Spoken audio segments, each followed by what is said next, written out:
Hey there, I'm Izzy and I'm 28 years old. I just gave birth to my beautiful baby boy, and at the same time I decided to divorce my husband. It was a pretty painful time, but I can say that I'm gradually healing with every day that passes. I want to share my story because it's a good way for me to see just how strong I have become. To start with, Dan and I met 5 years ago because of my coworker. She and I are pretty close friends to date, and one day I was just telling her about how I miss being in a relationship. She then set me up with one of her good friends who was also looking for a relationship. Dan and I met at this cafe and we ended up actually having a great time. He had the same sense of humor as me and he was very chivalrous. We ended up going on a drive after the date, and we also discovered that we enjoyed the same kinds of music. Safe to say that one date led to many, many more dates where we continued to learn about the many more things we had in common. I truly believed that I had found the perfect man for me. I was never big on marriage, but when I was with Dan, I knew that I wanted to marry him. Yes, he was so good that I changed my views on something as big as marriage. We dated for about 1.5 years before moving in. Moving in with him only further solidified my want to marry him because he was so adaptable. Another year passed and Dan proposed to me at the cafe where we had our first date at. I was over the moon. After we got married, I was ecstatic to spend the rest of my life with him. We enjoyed our time together and traveled quite a bit. We both had good jobs that allowed us to live more than comfortably. It helped that we didn't have kids. But that changed pretty quickly because Dan wanted us to have kids. I guess we should have talked about kids before getting married because I wasn't planning on having any. I have a history with PCOD and I knew that having a child would be a painful ordeal. But Dan kept insisting on trying. Okay, think about how awesome it would be to raise our kids. I mean, you get to shape an entire person. I completely agree that it would be amazing to do that, but I don't think pregnancy is something I want to go through.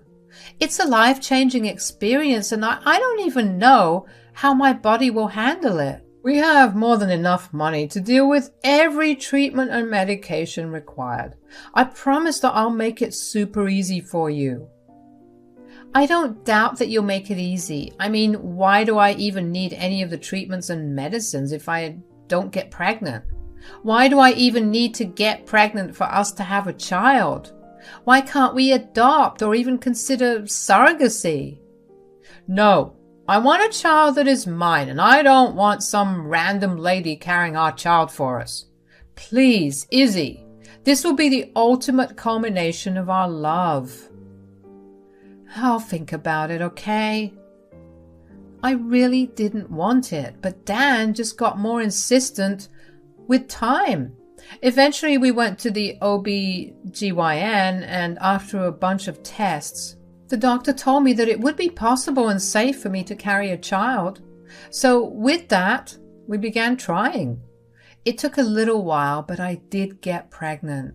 My pregnancy was pretty hard throughout. I was in constant pain and I was always tired. At the beginning stages of my pregnancy, it was bearable. I could still go out and about with just a little more effort and tolerance. But as I got further along in my pregnancy, I found it harder and harder to move around out of the house. Don't get me wrong, I still walked around our house, but that was the extent of it. I relied completely on Dan. I remember feeling bad that Dan was responsible for all the chores around the house, but at the same time, I was literally incapable of helping him out. And it helped that Dan never complained. At some point, I realized that Dan was overworking himself, and if he continued, he was going to burn out.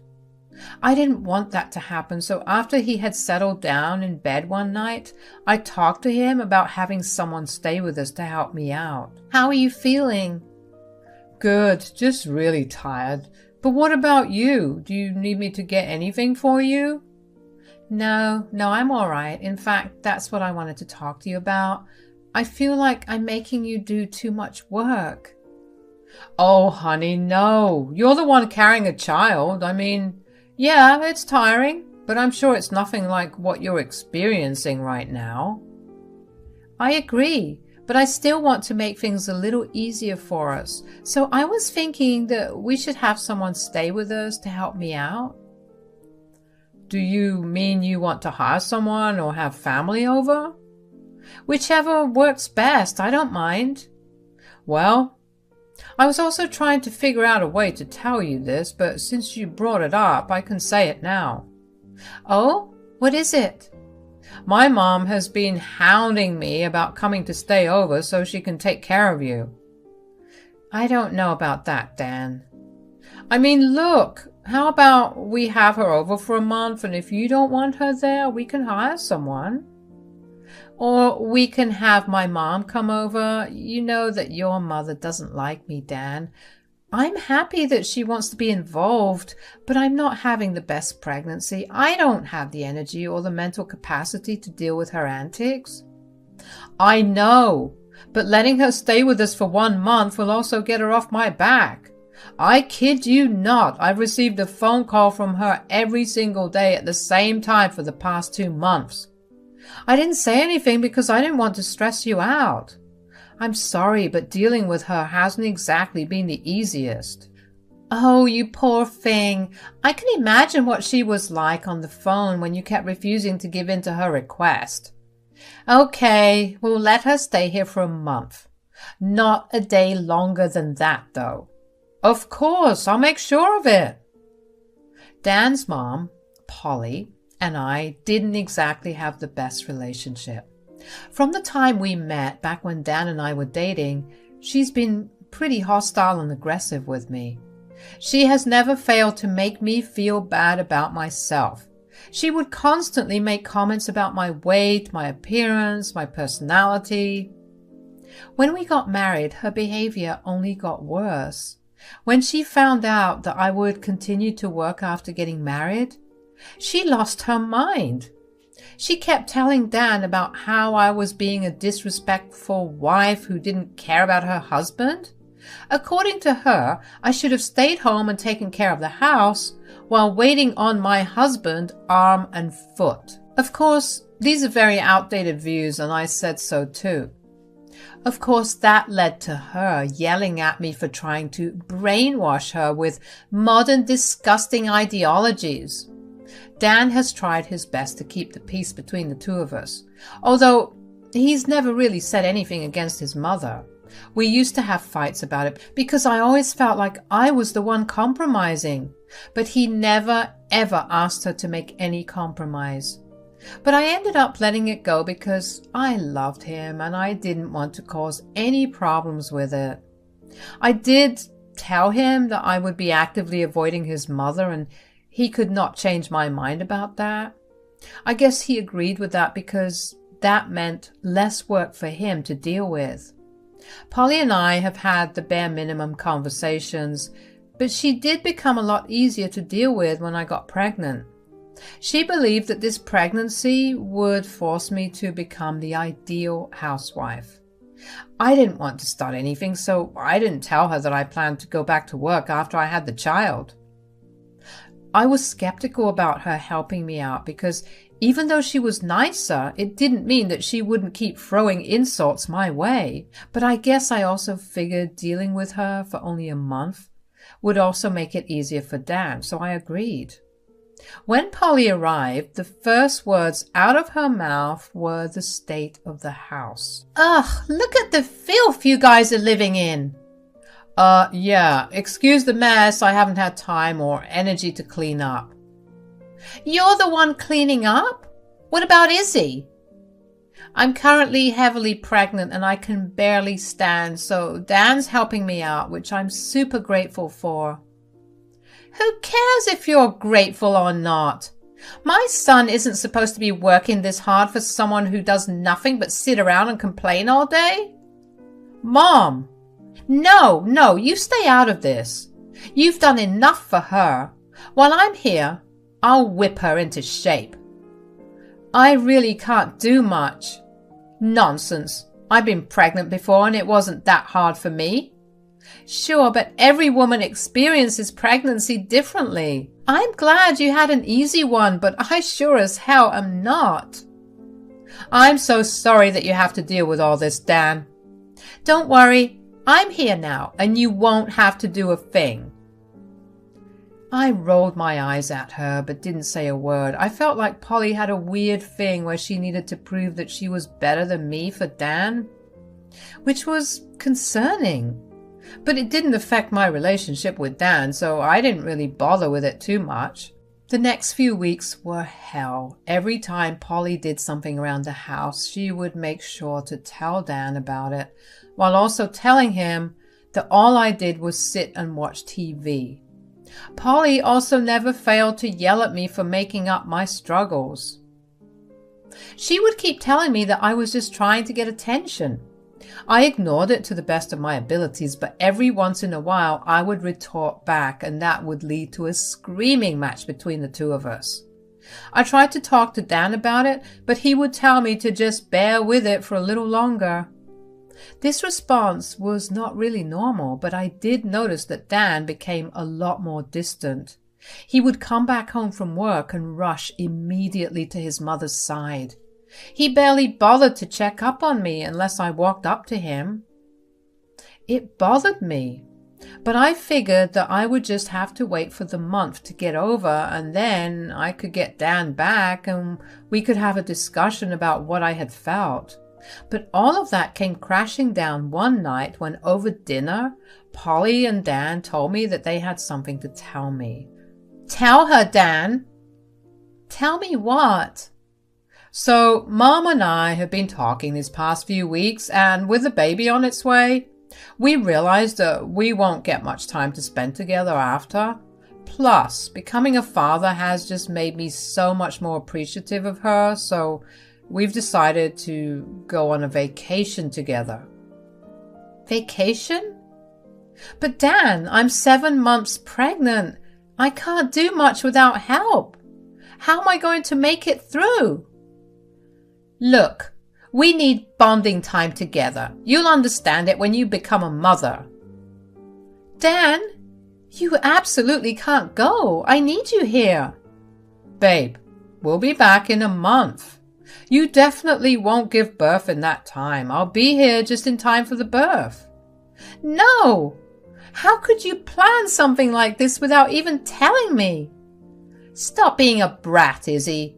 This trip is happening whether you like it or not. We're leaving tomorrow. What? How am I supposed to get any help in such a short time? Don't worry, I called your mom over. I just really need this time with my mom, okay? She's been doing so much for me, for us, and this will be a great time to show her my appreciation and bond with her. I couldn't believe what I was hearing. I took my dinner up to the guest bedroom and locked myself in there. I didn't want to see either of their faces. I just knew in my gut that the vacation was Polly's idea. The smirk she had on her face felt like a punch in the gut. Was that why Dan was being so distant? Because he was too busy planning a trip with his mother? How could he go on a trip when his wife was lying at home pregnant with his child? Even Polly, with all her outdated ideas, should not have been fine with the vacation happening at a time like that. I bet that she would not have been okay if her husband had gone on a trip without her when she was so pregnant. I cried myself to sleep that night, and when I woke up the next morning, the house was empty. There was a note on the bedroom door from Dan telling me that they had left and would be back in a month. At that moment, all I felt was rage. I wanted to destroy all of Dan's things, or at least cause some havoc for him to come back and deal with, but I was way too tired and sore to do anything. In an hour, my mother showed up. I just cried in her arms for the better part of an hour. She silently comforted me. She didn't know why she was called over, and she asked me where Dan was. Is Dan at work? Nope. Where is he then? Is this why you guys called me to help you out? Kind of, but not really. We had called Polly over because she begged to be here. Uh-oh. Did she do something horrifying? Is that why you're crying so much? Yeah, well, she convinced Dan to go on a vacation with her. Right now? They just left this morning. And Dan agreed? What the hell? I'm so angry and so hurt, Mom. I don't know what to do with all these emotions. Oh, my poor baby. I'm so sorry they did that to you. When will they be back? A month. A month? Who the hell do they think they are? You're telling me that Dan went on vacation when you were in your last trimester? He promised to be back in time for the birth, so I guess he thinks that absolves him of any other responsibility. That man is going to get a good piece of my mind. Cry it all out, honey. I'll be here. I'll support you no matter what. I was glad that I had my mom there with me because I genuinely felt like I was going crazy. My mom was an immense help to me for the next week. She pampered me like crazy. No request was too much for her. I finally felt like I wasn't a burden in any way. My mom kept reassuring me that whatever I was feeling and going through both physically and mentally was valid, and she tried her best to make me comfortable. I had entered my 8th month by then, and I was mentally preparing to give birth. But then, all hell broke loose. My water broke about a week into my 8th month. I was in active labor pretty fast. My mom drove me to the ER as fast as she could. While in the car, I kept trying to get a hold of Dan and Polly, but neither of them picked up the calls. I was frustrated and in so much pain. All throughout the delivery, I cried because Dan wasn't there. But it still felt good to not be alone, as my mom was there holding my hand through the entire thing. After giving birth, I experienced a lot of blood loss and I fell unconscious.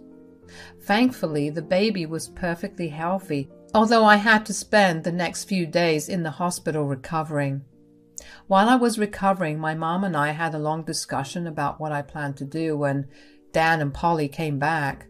My mom tried to contact them too after I had given birth, but they didn't pick up her calls either. Even though it broke my heart, I decided that the best course of action was a divorce. It also helped that I was really angry at that point. I didn't want my baby's father to be someone who would abandon them at important times. Dan had shown me his true colors, and there was no way I would let that slide. He would choose his mother over anyone else, including his wife and child. I let his behavior slide one too many times, but I guess that holding my child in my arms put everything into a different light for me. I never wanted my child to ever feel the abandonment I felt when I was giving birth, and I knew that I wanted to protect my baby boy. Thankfully, my mom had a lot of lawyer friends who specialized in divorces. She contacted one of them, and I began the filing process. I also asked for full custody of the child because there was no way in hell that I would let my child spend more than a couple of hours with Dan. Throughout the entire process, my mom was my rock. By the time I was discharged, the filing was done, and all that was left was for me to hand Dan the papers. There was still a couple of days until they came back, so my mom helped me pack all my things up while simultaneously preparing her place for the baby.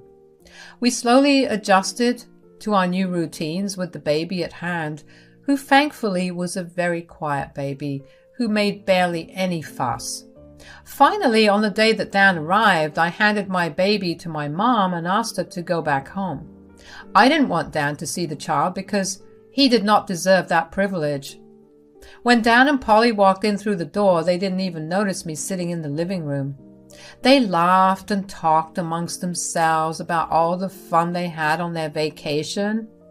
When Dan finally noticed me, he looked surprised. "Oh, what are you doing here? Aren't you supposed to be resting?" I think I'm pretty well rested.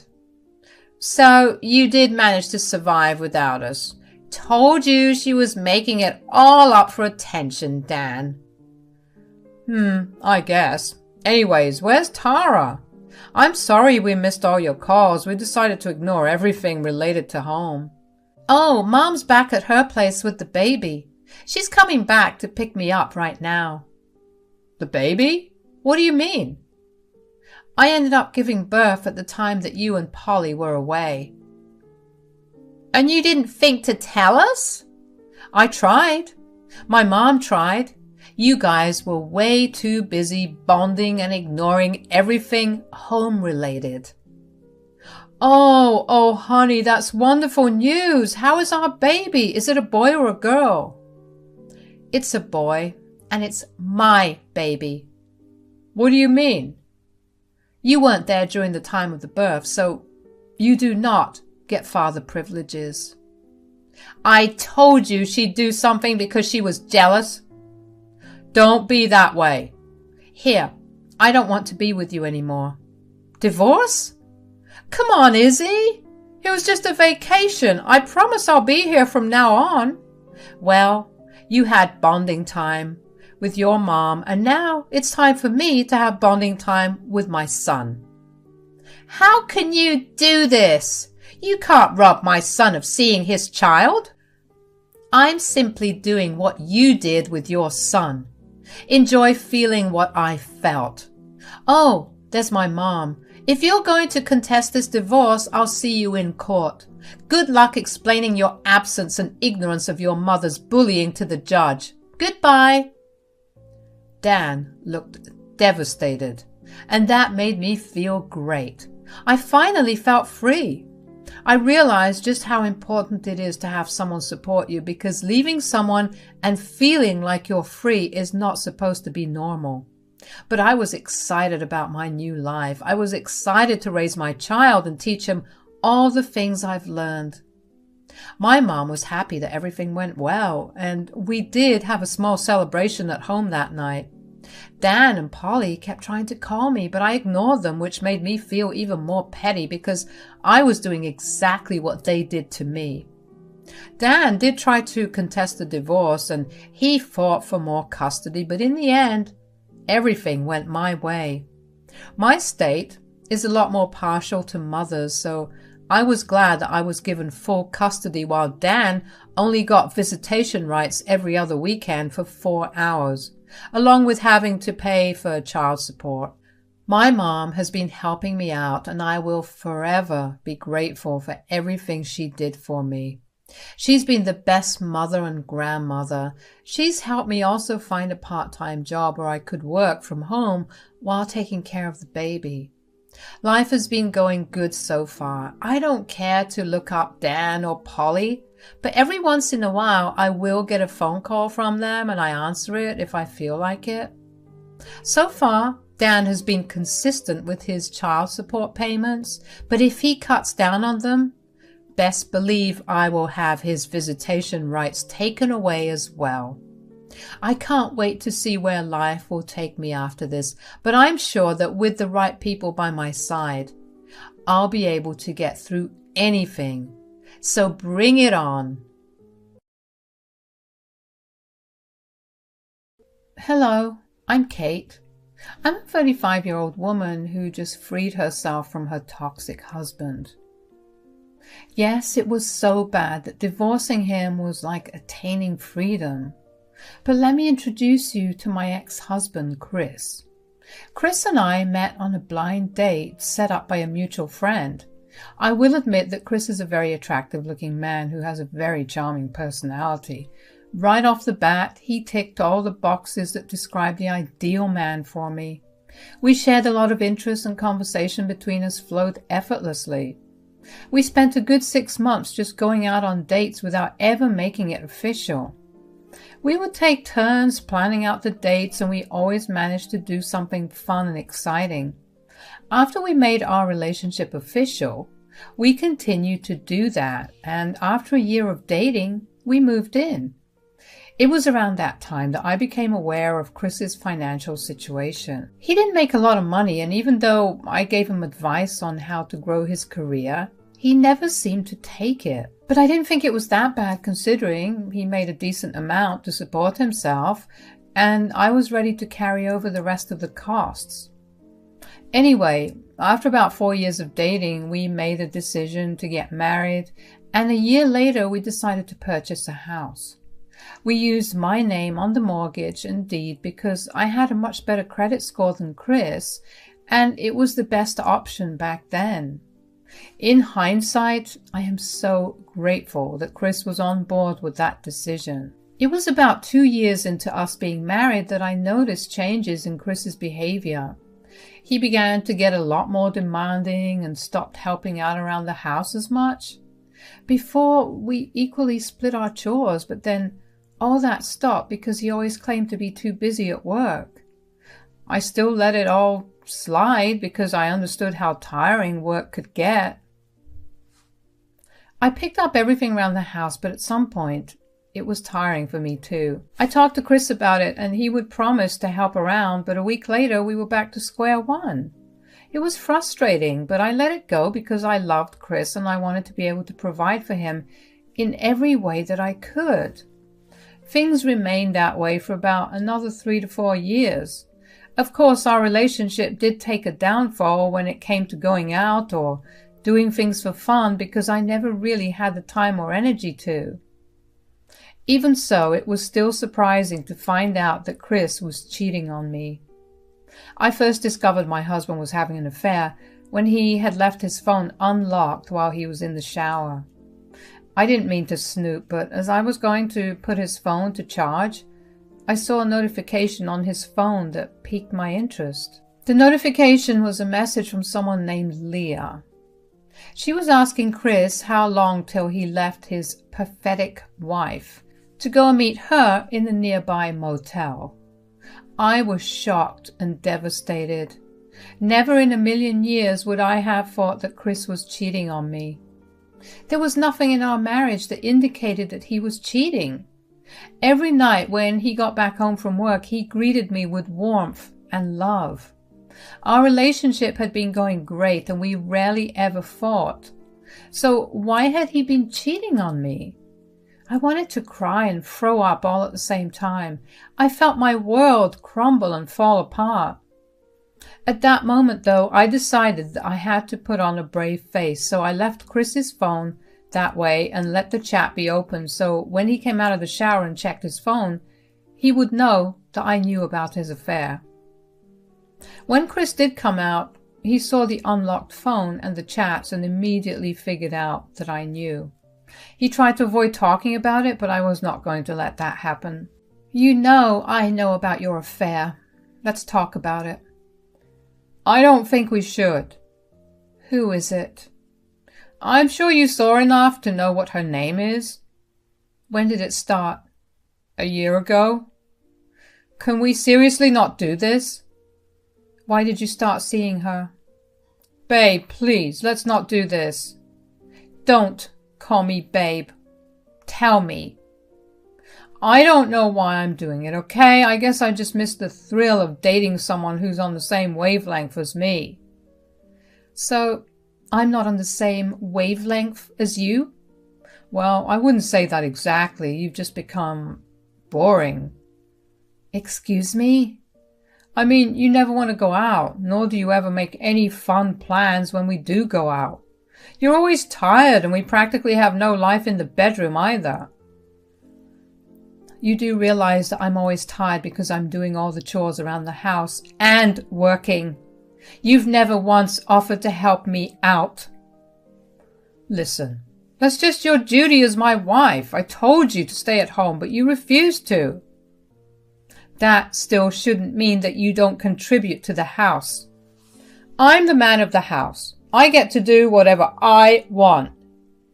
You get to do whatever you want, so you cheat on me? If that's what it takes to have some fun, then I will. I was hoping that we could talk about this and maybe start repairing our relationship, but clearly that is not going to happen. I don't think anything will change you being boring. I'm happy to stay married, but I will continue to see Leah. I need to be away from you for a while. I'm going to sleep in the other room. I couldn't bear to be in the same room as Chris the longer he spoke. It was clear that he was unapologetic. Aside from the fact that he didn't even want to talk about it, he made it abundantly clear to me that he did not view me as anything but a wife, whom he expected to do everything for him. Chris had never been one to have archaic views on gender roles, but there he was. I had a sneaking suspicion that it had to do with all these podcasts that he was listening to that involved a bunch of these men talking about how women have become too vocal and need to be put back in their place. It was sad to see Chris turn into one of those men, but it was equally heartbreaking to see him not even realize what he was turning into. I heard the main door open and shut shortly after. I went to the guest bedroom and I knew that Chris had left to meet his mistress. It was then that I finally broke down crying. I knew I couldn't spend the night all by myself. I was alone and hurting, and I needed someone to hold me. I called over my best friend, Cass. Cass heard me crying over the phone and came over in a heartbeat. She brought with her tubs of ice cream, and she held me while I cried for a long while. She didn't ask me what was wrong, but she just silently held me. Once I managed to calm myself down enough, I told her about what I had found out. Chris is cheating on me. What? Are you sure? Definitely. How do you know? His phone was unlocked, and I happened to see him get a message from a woman who asked him when he was leaving his pathetic wife to go and meet her. What the hell? Did you talk to him about it? Oh yeah, I did. He didn't want to talk about it, but I forced him to. Turns out he's been cheating on me for a year because I became too boring. Boring? What does he even mean by that? He thinks I'm too tired all the time and that I don't do anything fun with him because of that. Don't you do everything around here? Yeah, I do. Which he didn't think was a big deal because that was supposed to be my duty as a wife. Wow.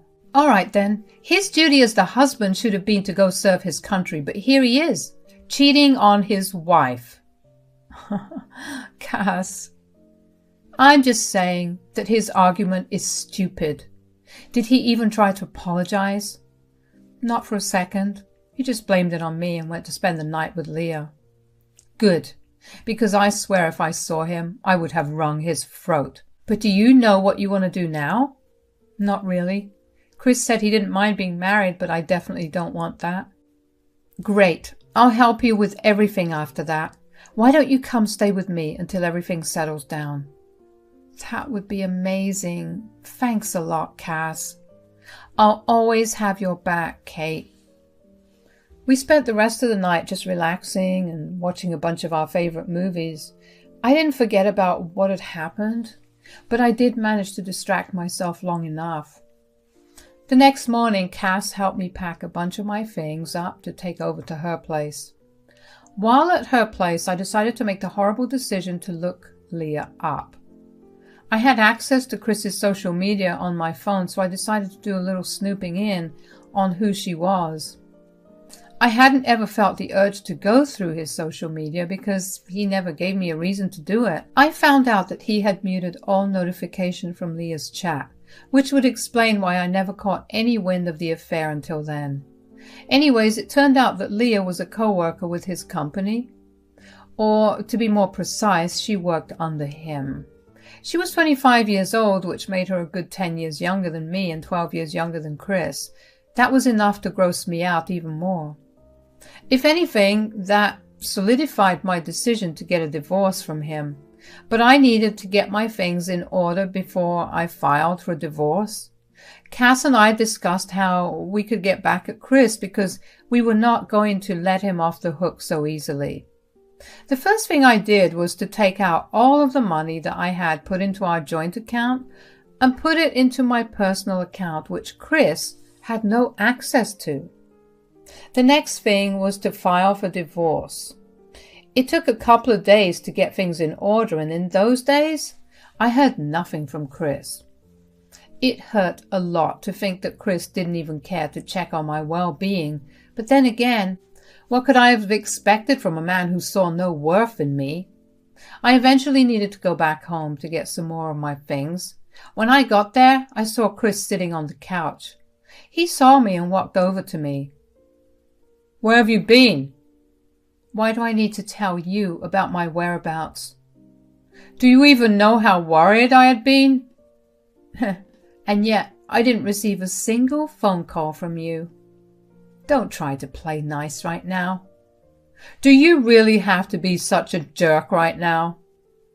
"I'm sorry, but I only recently found out that my husband was cheating on me because he thought I was too boring for him, and he seemed very unapologetic about it. Excuse me for being rude." "The sarcasm just never ends with you, huh? I was just concerned about you, especially since you withdrew such a large amount from our joint account." "Yeah, I took it because I put all that into the account. Why should I let you spend my money?" "Who do you think you are to do that? You will put that money back or..." "Or what, Chris? You cheat on me with another woman? I don't care." "No, I'll kick you out. I'll move in with Leah and I'll have my sister move in here." That's the most absurd thing I've ever heard. "Well, try me if you want. Put that money back in 2 hours or everything I said will happen by tomorrow." I didn't say another word to him after that. I just went to our room, packed up the rest of my clothes and other things, and made my way back to Cass's place. Once there, I told her all about my encounter with Chris. She was rightfully angry with me, and she told me that we needed to contact a lawyer. Cass had a friend who was a lawyer, and we asked him for advice. He asked whose name the house was under, and I said mine. Both the mortgage and the house title had only my name on it. I was the only one who paid the mortgage. It happened to be that way because I worked in a very niche field that paid a lot of good money. I easily made 3 times more than Chris, and we figured that was the best way to go about getting a house. Since that was the case, the house was mine. Everything that the house required was bought by me. The lawyer said that if we divorced, the house would be under my name anyway, so it wouldn't matter. And if Chris's sister moved in, all I had to do was submit an eviction notice to her, considering she did not have my consent to live there. I felt a breath of relief upon hearing that nothing could harm me in any way. True to his word, Chris called me the next morning to tell me that his sister had moved in because I hadn't deposited the money back into our account. I didn't say much to him, which angered him, and he hung up the phone. Upon the lawyer's advice, I also made sure to record every conversation I had with Chris, as anything could be used as evidence if needed. All that was left to do was follow my plans of action. I say plans because there were 2 ways of how things could have played out. Either I hand Chris's sister, Candy, the eviction notice and she does or she does not move out, and I sue her. Either way, I was winning. I knew that the latter would end up happening, though, because Candy and I didn't gel well together. Candy always harbored this hatred for me. She always tried to one-up me in everything, to the point where if she knew I was going to do or wear something, she would do or wear the same thing, but more extravagantly, so she would have all eyes on her. She even tried to sabotage Chris and I's wedding that day. We had gotten into a large number of fights over the years, which resulted in me going low contact with her. I only ever interacted with her because Chris begged me to. He was very overprotective of her and always spoiled her senselessly.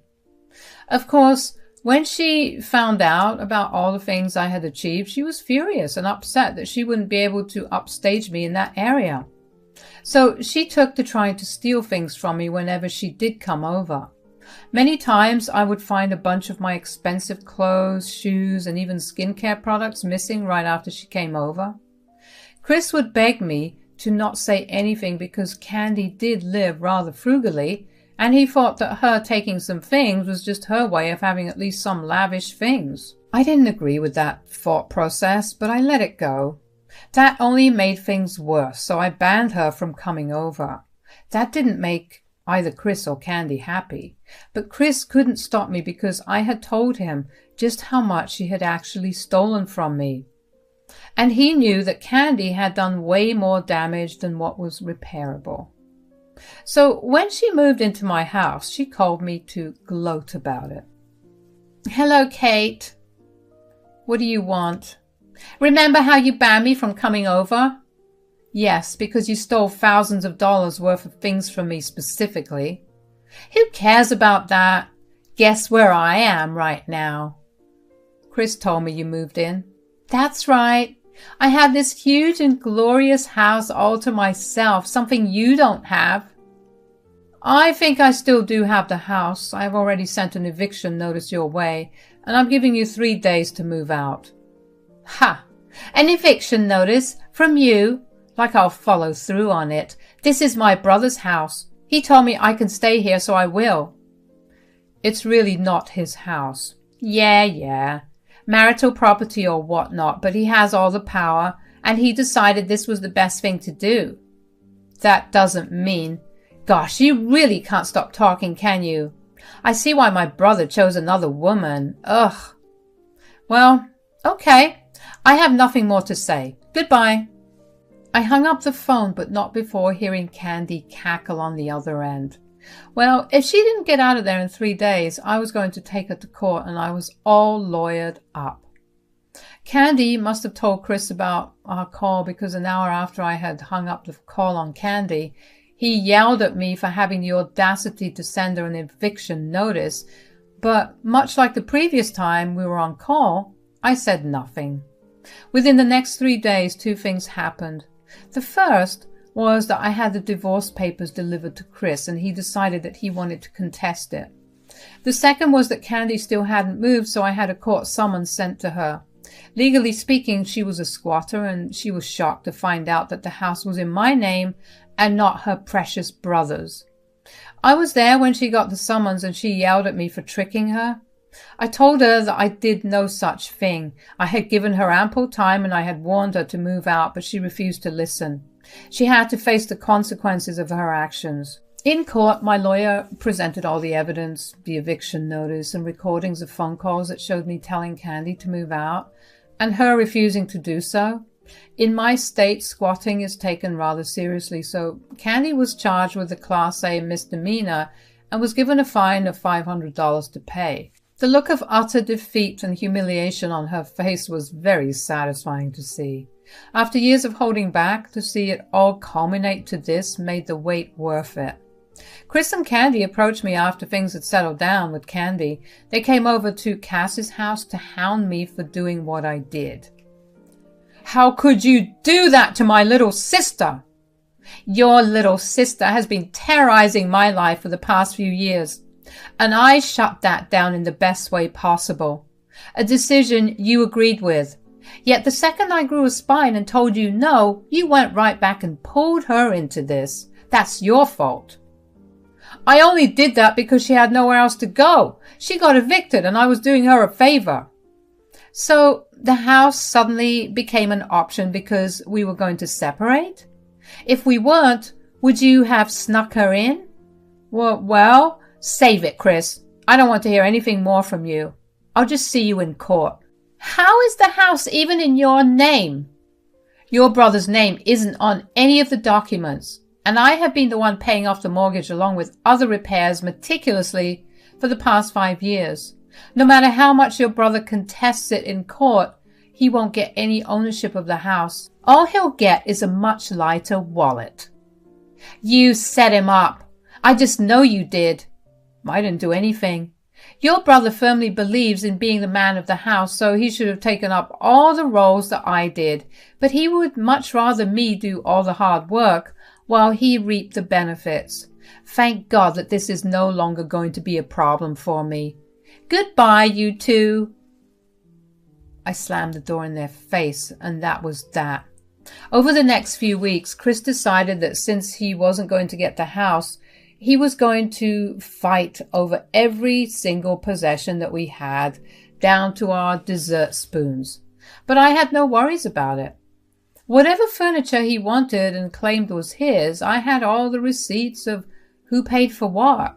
He truly was going to only get what he contributed to, which was not much. While he was busy lobbying for all our things, I decided to send the screenshots of his inappropriate relationship with Leah to Chris's HR.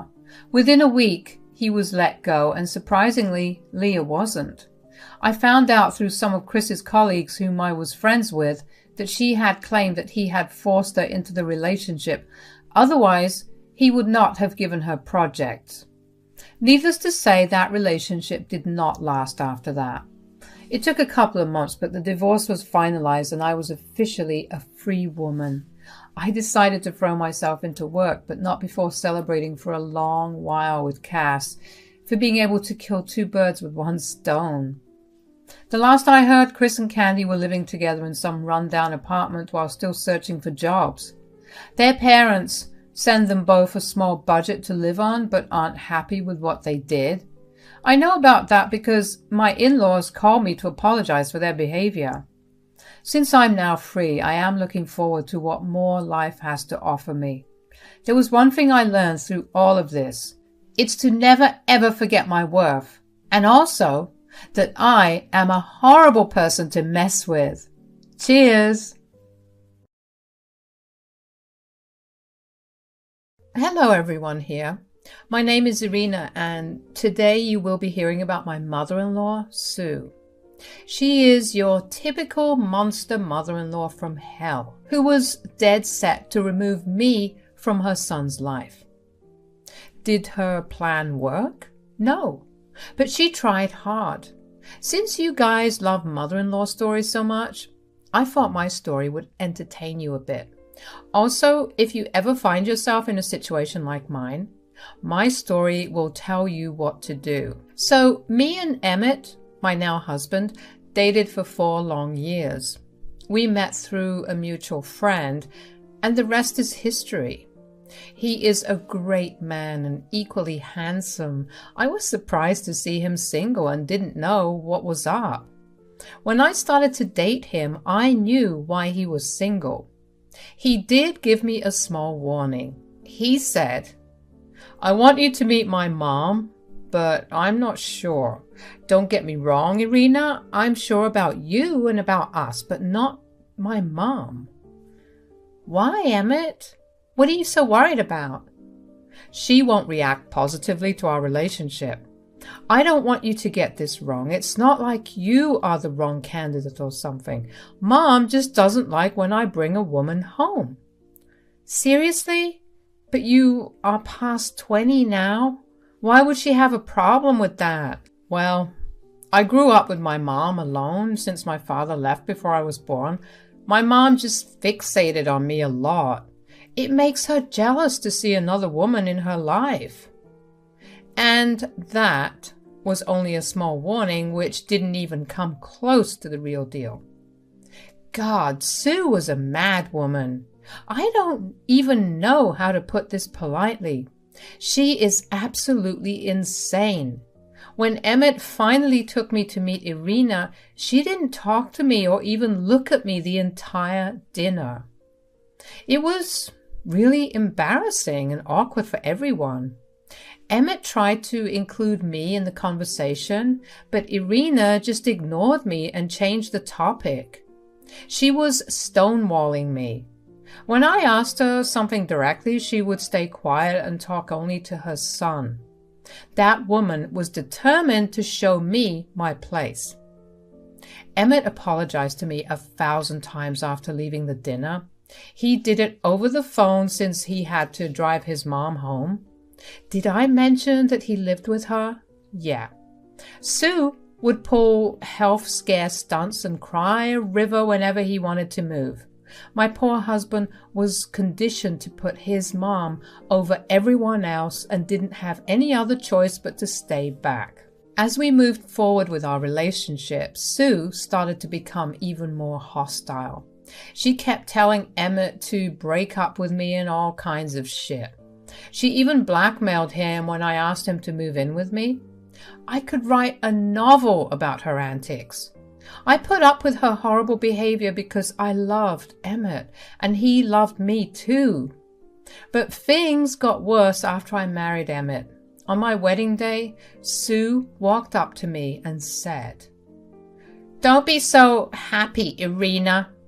This marriage will not last a year. I will make sure of it." What? What are you saying, Sue? Who says things like this at a wedding? I don't care about your stupid wedding. You will never steal my son away from me. I can promise you that. I will make sure this marriage dissolves, and then I will have my son back where he belongs. Emmett loves me, and I love him too. Don't you want your son happy, Sue? My son was perfectly happy with me. He didn't need you in his life. I don't care how you managed to trap him, but you won't be here for long. I won't allow some woman to take over my son. I am and will be the only woman in his life. I hope you remember that. Her words made me cry on my wedding day. As if this wasn't bad enough, she also cut up my wedding veil and threw out my flower bouquet. It was a disaster, but I and Emmett still got married. Emmett tried to get his mom to apologize, but that apology never came. What was worse was the fact that we had to live in Sue's house after the wedding. On my wedding night, I cried to Emmett and said, "I can't do this, Emmett. I love you and really want to marry you. I want this marriage to work, but I can't stay here. I can't have Sue in our lives. I'm so sorry for my mother's mistakes, Irina. You know I am the only one she has. I cannot cut her off. Please understand my situation. Sue will make my life hell in her house, Emmett. Can't you see that? I will be miserable here. I already am. I promise I will figure out something about the living arrangements. I won't let you suffer for long. Please, just give me some time." Emmett assured me that he would do something as soon as possible. He did keep that promise. Within 3 months, Emmett took a job opportunity in another country. The pay was exceptionally good, and he decided to take it. Sue wasn't happy and threw some major tantrums. But she calmed down when Emmett said that she could come and visit. He flew out soon while I was all set to fly out to him after a month. Thankfully, that month, Sue ignored me a lot.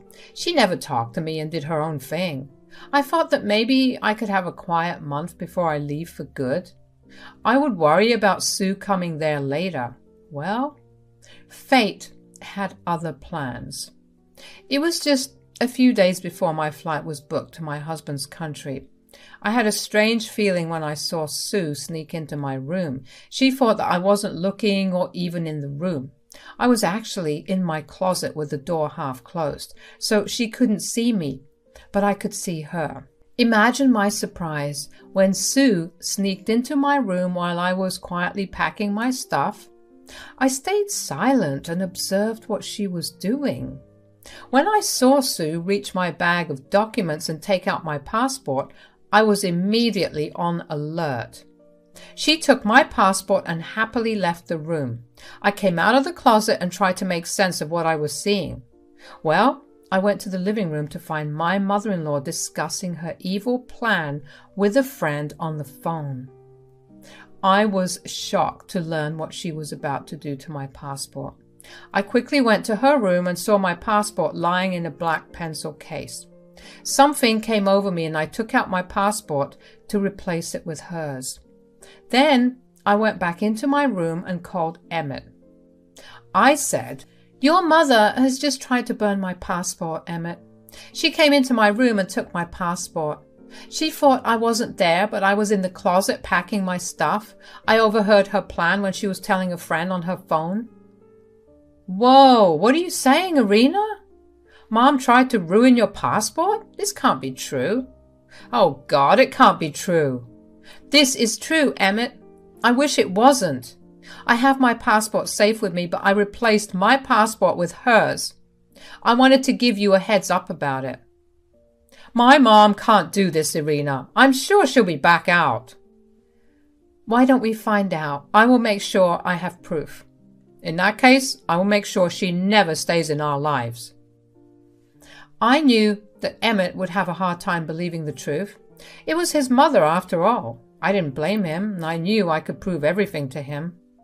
Sue liked to boast, and she would spill the beans to me to make me sad. It was only a matter of time. I made some plans and quickly packed my stuff. I was waiting for an out to leave this place for good. The next morning, Sue seemed to be in a good mood. She was cheerful and kept giving me smirks.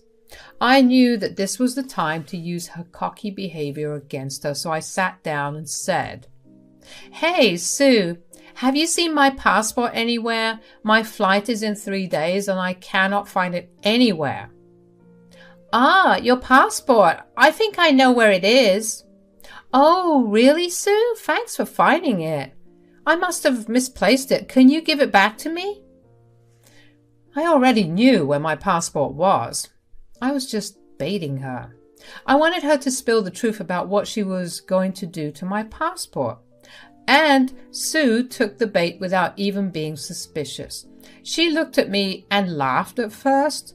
Then, with the meanest voice she could muster, she said, "No, I can't, Irina. I have destroyed your passport so that you cannot live with my son in another country. It had been burned to ashes. Now you will be forced to stay here while I go and have a good time helping my son build his life there. Things will be just like they were before you came into the picture." "Oh, really, Sue? You think it will be that easy to remove me from my husband's life? Have you forgotten the fact that I am not his girlfriend anymore? I am his freaking wife." Divorces happen to a lot of people, Irina. Not all marriages are meant to last a lifetime. It will be easy for me to get rid of you now. I will be around Emmett a lot of times, while you sit here unable to do anything. A few months in, I will be able to convince him to leave you. Then there will be nothing holding us back anymore. This time, I won't allow him to bring in worthless people to replace me again. The way Sue had planned this entire thing was disgusting and amusing at the same time. She was so hell-bent on being the only woman in her son's life that she was ready to do anything. All this while she had been quiet because she was planning this whole thing. It's really impressive how fast she can come up with a plan to destroy my marriage and her son's life. She was confident that her son would listen to her and divorce me straight away. I can see why she would think that. I mean, they would be far away from me and I would be able to rarely visit. By the time I can get my passport back, it will be too late. It was a brilliant plan, I'll give her that. But there was a big flaw in it. She didn't even think about it, so I decided to enlighten her. I said, "That's a nice plan you've got there, Sue. I'm very impressed, but it is not going to work. Sure, you did destroy a passport, but—" "Oh yes, you can always get a new one, but it will take months. I will just need a little time to convince my son. After that, no passport will be able to help you." "Why would I need a new passport, Sue? My passport is perfectly capable of doing its job, but I don't think yours can, though. So it looks like now you can't go live with your son." "Excuse me? What are you talking about? I have my passport and plane tickets ready. I will be leaving in a few days." "You can't do that if you don't have your passport with you, Sue. Meanwhile, I have my passport with me just fine." I pulled out my own passport and showed her. Yes, it was authentic and it was mine. I showed it to her but didn't let her touch it. I wasn't going to be that stupid. I let her see and watched as her face showed complete confusion. It was like she couldn't comprehend how my passport got back from the grave and was in my hands. She looked shocked and said, "Wait a damn minute. How is that possible? No. This must be fake. I destroyed your passport with my own hands. I made sure it was burned to ashes. This can't be real. Unfortunately for you, Irina, my passport is in perfectly good condition. Not a single flame of fire has touched it. But I can't say that for you. What are you talking about, Irina? My passport is also perfectly all right. Wait, I'll get it and show you. Sue went to her room to retrieve the passport. She left in haste and looked confident, but when she came down a few minutes later, she looked panicked and scared. She said, "What the hell, Irina? Where the hell is my passport? Did you steal it? This is not funny, Irina. Give me my property back. You can't do this to me." "I didn't take your passport, Sue, but I do know what happened to it." Tell me where my passport is. Tell me right now." "You burned it with your own hands, Sue. Have you forgotten the events that happened last night? You took your passport out, put it in the fireplace, and watched it burn. You looked really happy back then." No, that can't be my passport. No, that's not possible. That can't be mine. I checked." "Yes, you checked when you stole my passport and took it to burn it. But in your haste, you forgot to check it one more time before throwing it into the fire. Thankfully, I knew what you were up to and quickly swapped my passport with yours. It was easy. You had it right beside mine." Sue looked like I had shot her in the chest. She clutched her chest and looked like she was about to have a panic attack. And I was in no mood to help her at all. She looked stricken with panic and fear. Sue also had tears in her eyes and didn't know what to do. She said, "You monster! How could you do this to me? Oh my God! How will I get to my son?" "Wow, Sue, it is okay for you to destroy my passport, but I am a monster because I replaced it with yours. That's rich coming from you. Also, I don't think you need to worry about joining your son anymore." What are you talking about? This is not over. I will get a new passport and tell my son what you have done. I will do everything in my power to make you pay for this." "A replacement passport won't do you much help, Sue. I don't think your son would want you to come to his place anymore. Emmett would like to say something on this matter." I picked up my phone and turned on the call volume. Sue thought that I would confront her without having a witness. Well, that wasn't going to happen, of course. So I called Emmett and put him on speaker. I also made sure to tell him to mute the call while you turned down the call volume so that Sue doesn't know there is someone on the phone. And boy, it worked wonderfully. Sue went from looking angry to crying when she heard my husband say, "What the hell, Mom? What the hell did you try to do?" "Emmett, I just wanted to come see you. And look, your wife has destroyed my passport intentionally. She wants to separate you from me, Emmett." "Oh no, Mom, that won't work on me anymore. She didn't do anything. You are the one who destroyed the passport, and you are the one who tried to ruin my marriage by separating me from my wife. Although I am surprised to hear that you think you can convince me to leave Irina. I love her, and nothing will make me divorce her." Sue knew that she had been caught. She was in a tight place with no idea how to get out of this situation, so she started to justify her actions, and oh God, her excuses were just hilarious. She just showed how deranged and crazy she is. She started to sob and said, "Emmett, son, you need to understand why I did it. She really does want to separate me from you. Do you remember how happy we were when it was just the two of us? She came and destroyed everything. You moved away to get away from Irina." "No, Mom. I moved away to get away from you. Everything was perfect until you started to mess up my marriage and kick Irina out of my life. I told you multiple times that I am happy with her.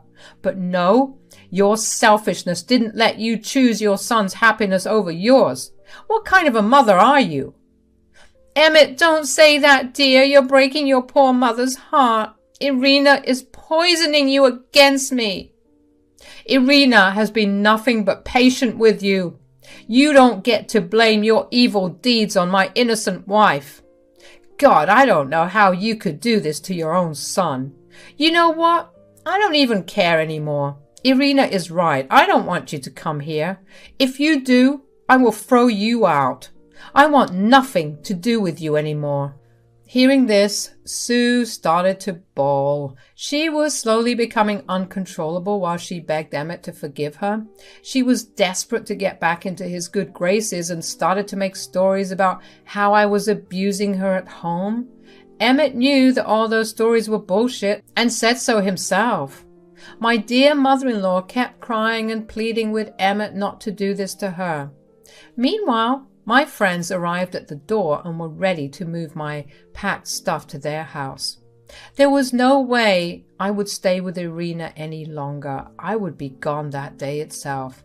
They started to haul my stuff into their trucks while Irina continued to bawl in front of the phone. Finally, Emmett said, "Irina, do you have your stuff out of the house?" "Yes, I do, Emmett. Don't worry, your mother will not be able to destroy anything of mine anymore." "Good. Now go with your friends and stay there till your flight. Leave Mom be and don't entertain her anymore. I'm hanging up. Call me when you are out of the house." Sue heard our interaction and started to panic again. She looked like the deranged woman she was. She said to Emmett on the phone, "Emmett, son, please don't do this. Don't abandon me here. Please forgive me." "Stop, Mom, just stop. I don't want to listen to your bullshit anymore. Lose my number, Mom. I don't want to see you or hear from you again. I will be blocking your number on all forms of communication anyway. Irina will do the same, so don't try to harass her." "Emmett, please don't do that. I can't even reach you anymore. I can't clutch your feet and beg. Please don't shut me out. Let's talk this through." "We have done plenty of talking before, Mom. Not anymore. You are an independent woman who can live without your son, and I am an independent man who can live without his mom. We don't need to be in touch anymore. Don't bother." Emmett said that and ended the call. Sue panicked and ran to her own phone to try and call him. We took that opportunity to run for the hills. We all got into the truck and drove far, far away from Sue and her craziness. I called Emmett on my way and he picked up instantly. I said, "I'm out of the house, Emmett. I'm safe. Don't worry." "Thank God. I'm so sorry, Irina. I never should have left you there. Even if Mom had destroyed your passport and come here first, her words wouldn't have swayed me. I wouldn't have divorced you. You know that, right?" "Yes, I know that, Emmett. I trust you. Speaking of Sue, I take it that she is blowing up your phone?" "Yes, she is. Don't worry, she's blocked. And I am going to inform everyone in the family about her latest deeds. Trust me, everyone will be on our side. Just be careful for the next few days and fly here as soon as possible." I flew down to Emmett a few days later. My flight was exactly 3 days later, and I reached Emmett the next day. I was careful not to go out much and enjoy the peace and quiet at my friend's place. I couldn't take all my stuff to the new country, so I asked my mom to come and collect it. She would rent a U-Haul and take my stuff to her city. My friends were a big help and managed to keep Sue away from me until I left. Since then, Emmett and I were able to settle in just fine and were thrilled to start our new life. It feels good to be close to my husband after being away for so long. I will now tell you what happened to my dear mother-in-law. After I left her alone, she kept trying to contact me and Emmett, and we kept blocking every new number she bought.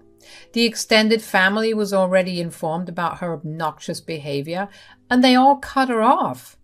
I don't blame them. Who would want to keep in touch with a psycho like that? Anyway, Sue filed for a replacement passport and came to our country. But she doesn't know our address, so it was a waste of time. She did show up at Emmett's workplace and was escorted out by security. She threw such a big tantrum and the cops were called and she was promptly sent back to her country. She won't ever get a visa here again, so we will be free from Sue for a very long time. Hello everyone, this is Zoe. I have a Thanksgiving story to share with you guys where me and my new family absolutely destroyed my nasty mother-in-law, Erin. My husband, Aidan, his sister Sammy and the rest of his family actually helped a lot to set things in motion. I will tell you what happened, but first you need to know what led to this story happening. Erin has always hated me. Why? Well, I had drug addict parents and grew up in foster care. Now, I went to school, got good grades, graduated college, and even had a good job.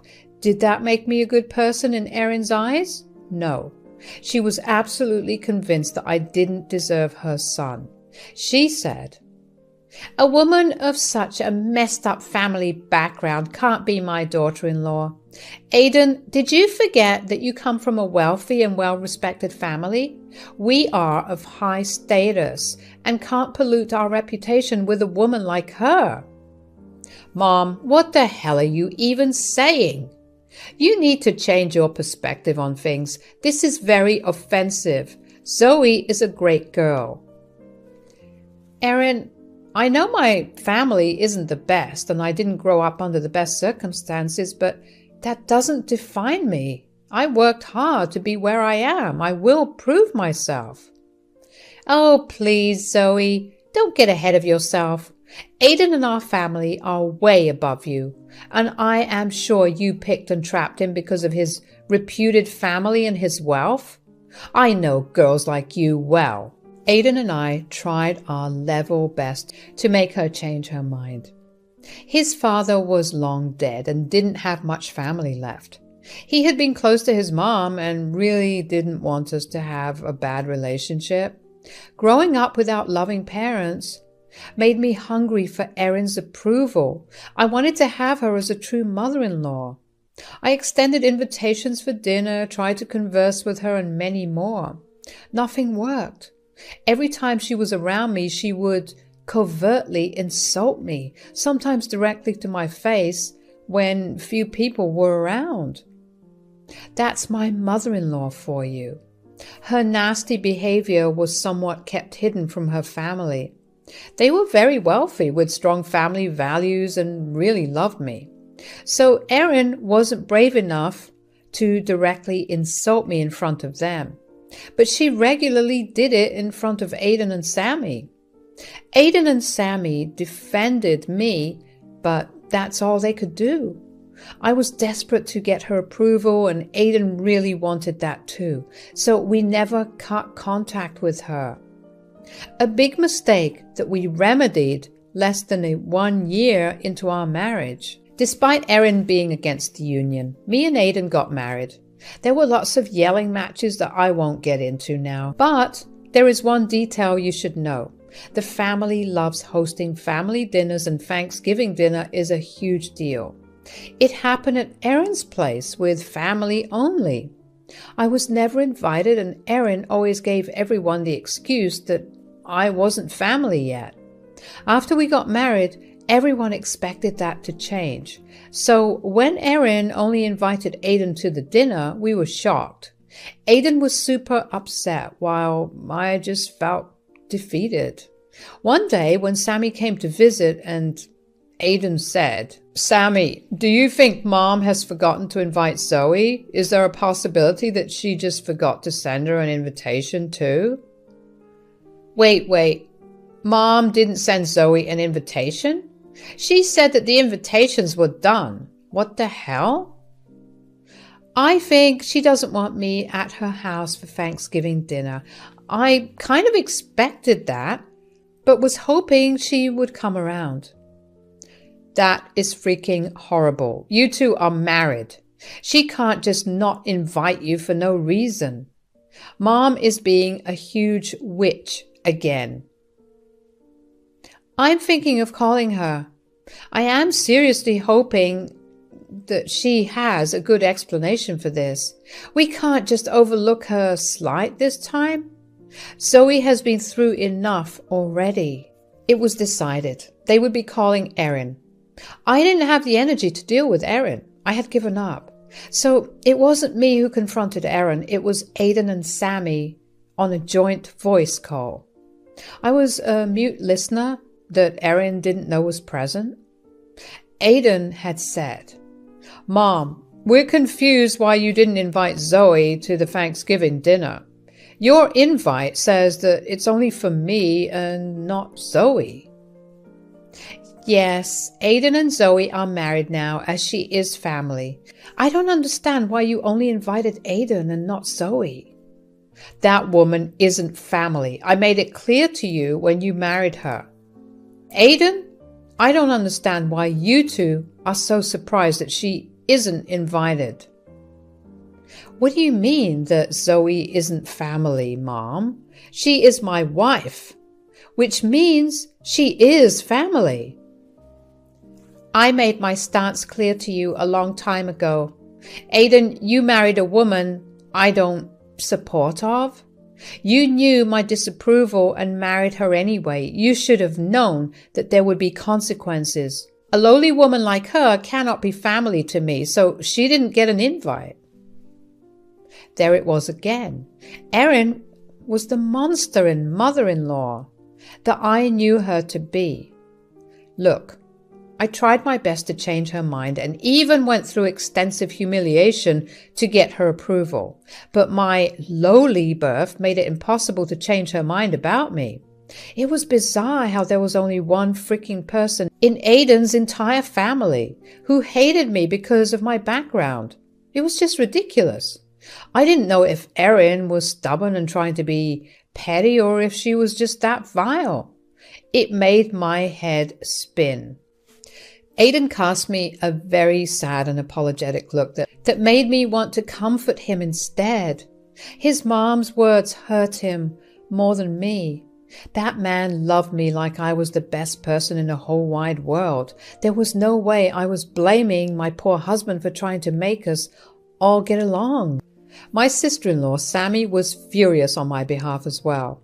She said to Erin, "Mom, are you out of your mind or something? Stop saying that Zoe isn't family. She is family to us, to all of us. You will not speak about her like that." My, Sammy, what has gotten into you? Has that little witch managed to turn all my children against me? See, I was right about her. She is a good-for-nothing girl. Stop, Mom, just stop. I've heard enough. For the past year, I tried my level best to change your mind. Zoe has done her best to prove herself to you, but all you have done is insult her. I see now that I made a grave mistake by telling her to try and win you over.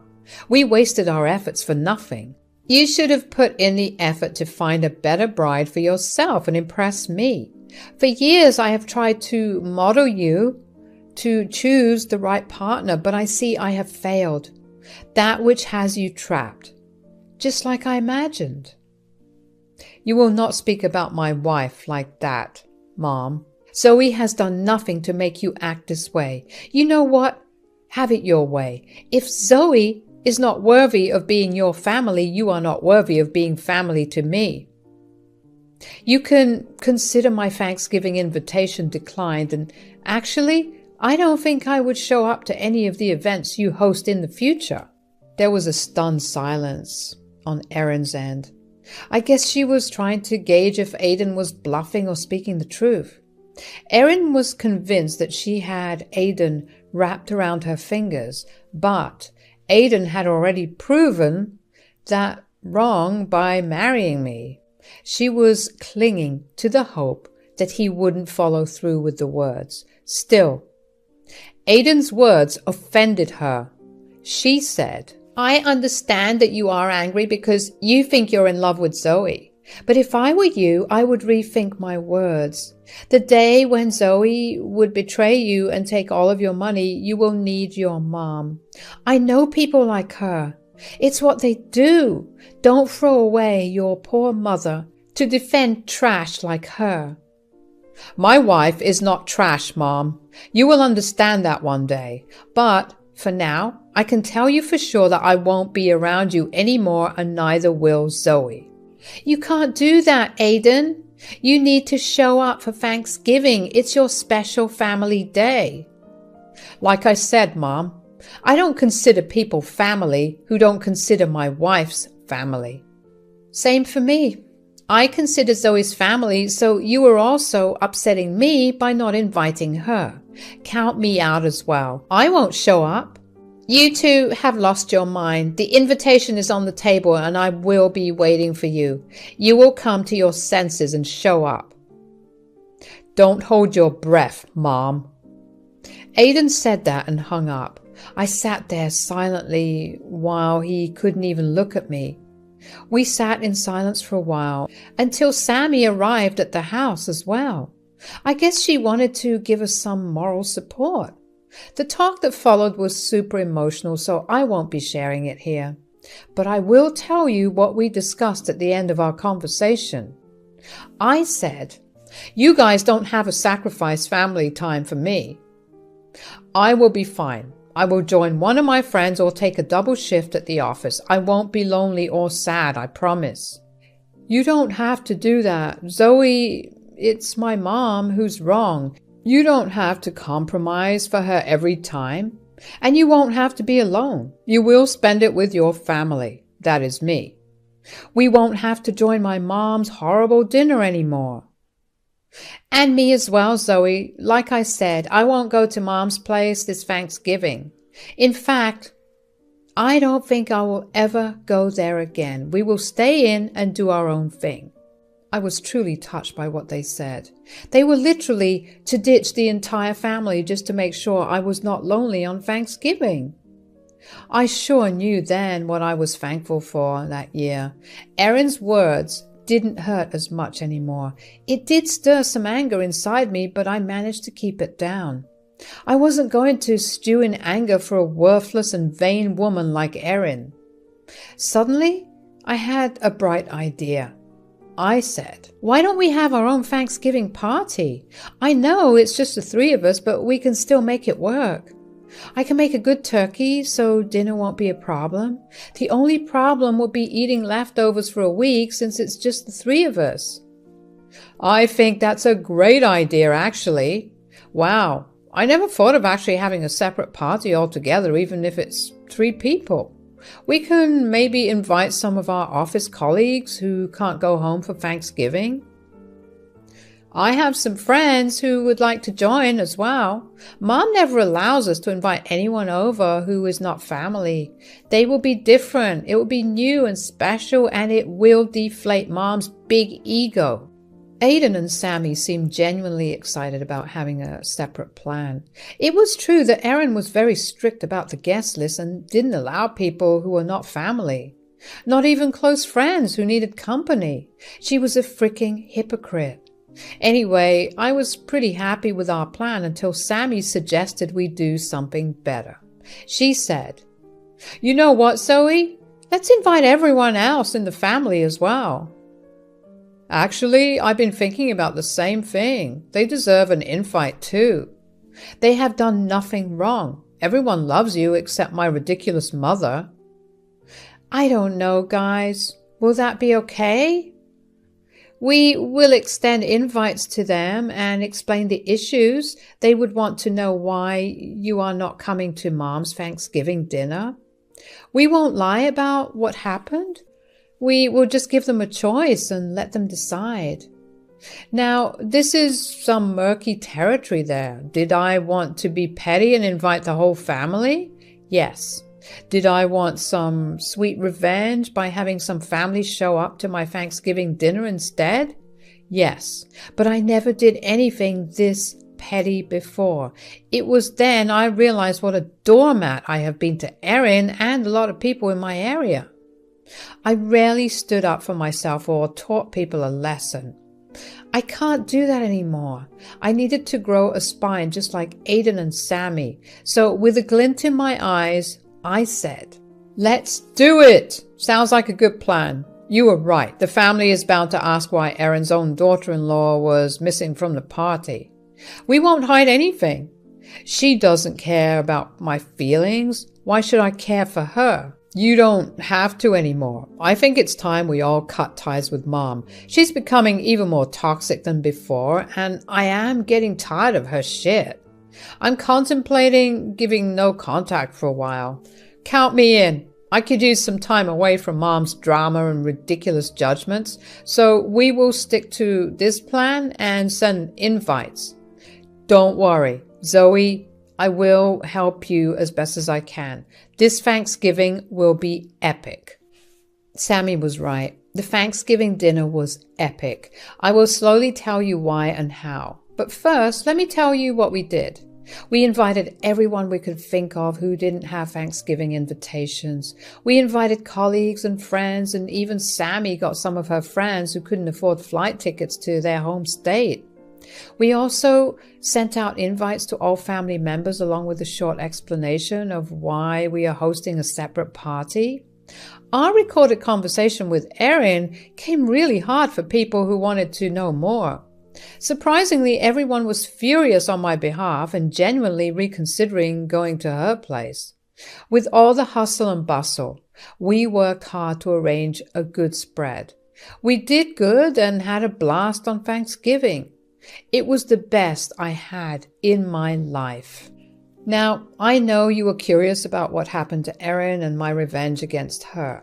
Here is something I didn't expect until Thanksgiving Day. I thought at least some family members would go to Erin's dinner.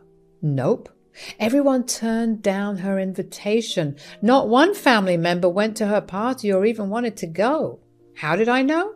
She called us, of course. She called me and Aiden in panic. She said, "What is going on? Why didn't anyone show up to my house? I arranged everything as usual, but everyone said that they were going to your house instead." Did they now? That might be a possibility. What do you mean? They were serious. You were hosting a Thanksgiving dinner and everyone is attending yours instead of mine. Since I didn't get an invitation anywhere to attend Thanksgiving dinner, I hosted one for myself. I invited Aiden and Sammy because they told you they won't be going to your place. One thing led to another, and here we are having the entire family and our friends over. Erin gasped like she had been hit by someone. I guess she was hoping that her family was pulling a big prank on her. No one ever misses her. Thanksgiving dinner before. Erin's pride didn't let her believe that the family would choose someone else over her. So she thought that it was all a prank. And she said, "Oh, please, this must be some sort of those childish pranks that you see online. Aiden, if this is an elaborate prank on me, tell everyone to stop right now. You know how much I hate childish and insensible things like that." "This is not a prank, Mom. Me and Zoe are hosting a Thanksgiving party this year. We called all our friends and didn't have anywhere to go or couldn't go home. While we were at it, we invited the family as well." "Aiden, don't tell me you support this. Your wife is trying to isolate me because I know the truth about her character. You cannot, in your right senses, support your wife." "Oh, I support her wholeheartedly, Mom. And she isn't doing this to isolate you. This is happening because you tried to isolate my wife from the family by not extending her an invitation. You did us a favor. I like our Thanksgiving party much better than yours. And judging people's faces, they seem happier to be here with us than with you. This is ridiculous. You can't do this. Thanksgiving dinner should be with family." "And? You said my wife is not family, so—" "You two need to stop being petty and let family come to my party. This is getting ridiculous. Have a party for yourselves. I don't care, but you don't get to keep my family members hostage. Let them come over and enjoy the right Thanksgiving dinner." "As you say, Erin." We are not holding anyone hostage. You can call them or ask them to come. They can leave if they want to. They know that already. Erin hung up on us and started to call family members. Most of them ignored her calls, while some picked up only to berate her for being such a nasty piece of shit to me. It all happened in my backyard, so I could see it all and have fun thinking about Erin's panicked face. Well, I didn't have to imagine her face for long. After a long and rather loud conversation with Grandfather, Erin showed up at our door. She was crying and looked really embarrassed. It didn't melt me even a little, and neither was anyone else pleased at her sudden, uninvited appearance. Aidan said, "What do you want, Mom? We are kind of in the middle of something." "That's right. We have a lot of guests over and don't have much time to spare for you. I'm not sure why you're here. Don't you also have a dinner to host?" "My dinner is not happening, guys. No one showed up. Everyone came here, as you can see." "Oh, that's a shame. Well, maybe next time they will show up at yours." "Everyone is threatening not to show up to any of my dinners ever again. Look, I know what I said must have hurt you, but that doesn't mean I deserve to be treated like this." "I don't see how everyone is treating you incorrectly, Mom. Learn to take the behavior you dish to others. If the family decides to boycott you, that's not our problem. We didn't ask them to." "They are mad at me for not inviting Zoe to the dinner. I didn't realize that." "You didn't realize what, Erin? That you are the only one who has nasty things to say about me? That everyone else in the family is a decent human being? Now that they chewed you out for your behavior, you are here to defend yourself." "Seriously, Mom, you can stoop very low. I heard Grandpa threaten to write you out of the inheritance. I'm pretty sure that's why you're here. Aren't you, Mom?" Erin looked a little guilty. "I'm not a dumb woman. I know well enough by now that people like her don't just magically change in a day. I knew she wasn't at the house because she felt bad for treating me unjustly. She was here because her family was now threatening to disown her. And she thought she could pretend to reconcile with me and set everything straight. Well, not happening, Erin," I said. "No matter what your intentions are, Erin, I don't think I can look past what you have done. You haven't even apologized to me properly. I gave you enough chances, but not anymore. You need to leave." But I'm trying to apologize. I am sorry, Zoe. It's Thanksgiving. Let's put this past us." "No, I won't be doing that. I know your intentions from past experiences. I'm not going to allow you to walk all over me again." Erin, at this point, understood that she had messed up big time. While I had given her plenty of chances in the past, this time I won't put up with her. Her children and the rest of the family were backing me up as well. She had no one in her corner. She had no way out of this hellhole she had dug. She started to grow desperate and cried. I really have never seen her cry before. She had tears running down her eyes and was begging and pleading with us to give her one chance.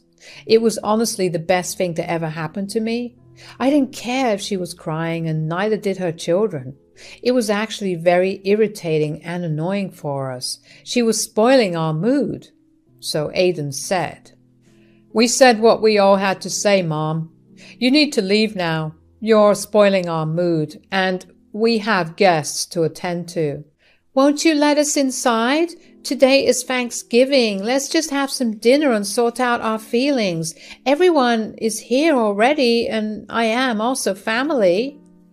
"Well, no, Erin. I'm hosting this party in my house, and last I remember, you were very adamant that I am and never will be your family.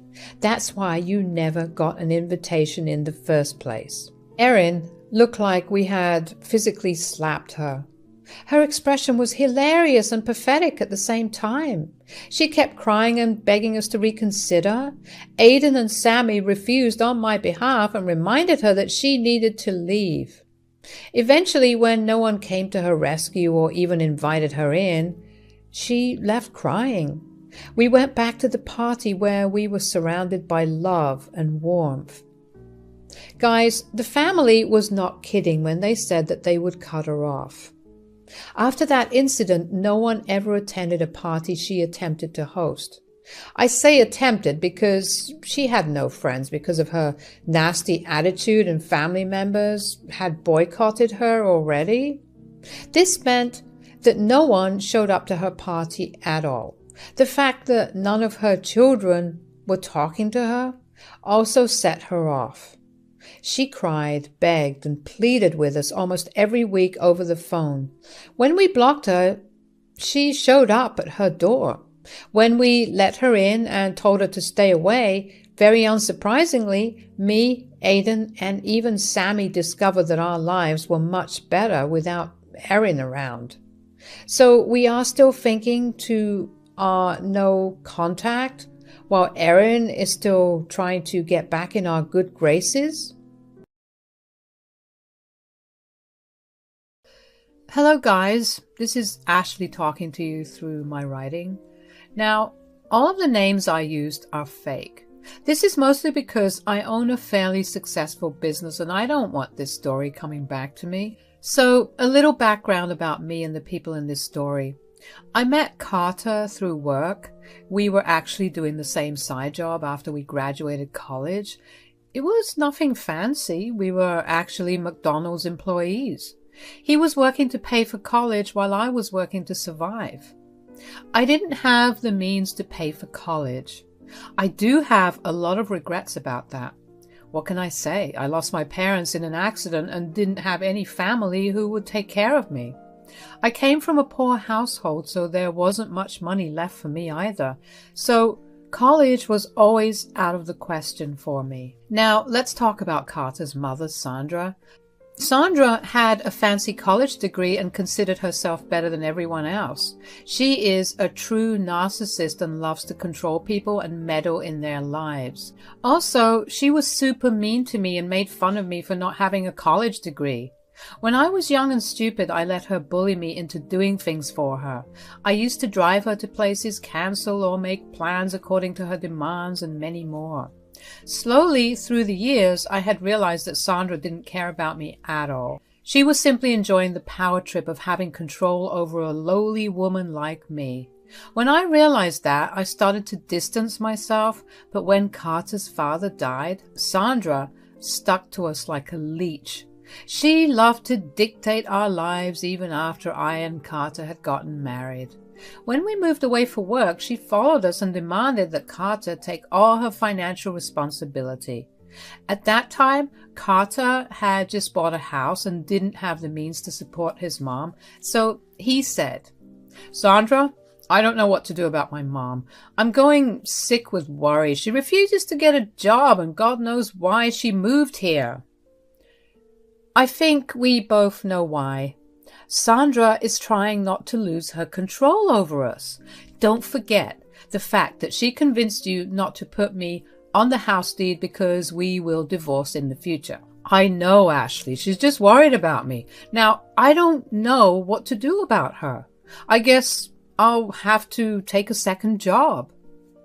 I didn't let Carter take a second job. He already had a lot on his plate with a stressful job and a big mortgage. Since I wasn't allowed to pay towards the mortgage or any kind of rent, I decided to just pay Sandra's rent and groceries until she got back on her feet.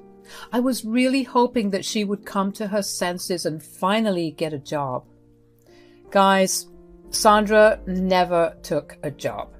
I paid her rent and groceries for a freaking year. She didn't know that I was paying, but her nonchalance at being so dependent on others was astonishing. She also amped up her controlling behavior, and it got worse on me. Somehow, she was convinced that the business I had started 2 years back was a hobby and didn't get any money.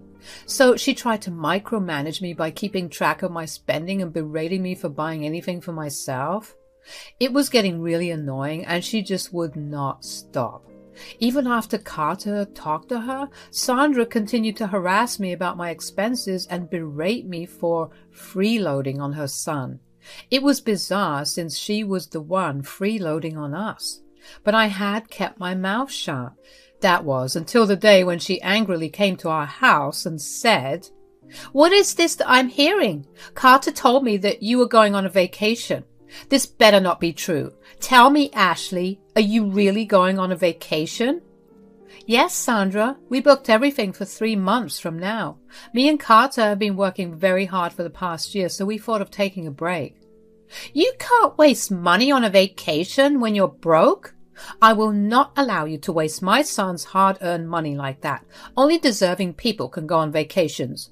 You should stay at home and get your finances in check." "But we already agreed on plans and booked everything, Sandra. We can't just cancel it. We will be losing a lot of money." "No, you won't, Ashley. I can replace you on the trip. Me and Carter will have a lot of fun, and hopefully this will teach you to manage money better. My son won't be feeding you for the rest of your life, you know." So Sandra wanted me out of this trip while she inserted herself in my place. She had the plan thought out very thoroughly.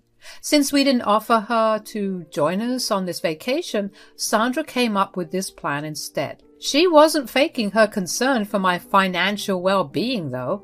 She had been always convinced that I make less money, and my husband shoulders all of my expenses. Sandra just used this opportunity to kill 2 birds with 1 stone. But I wasn't going to let her get away with her behavior.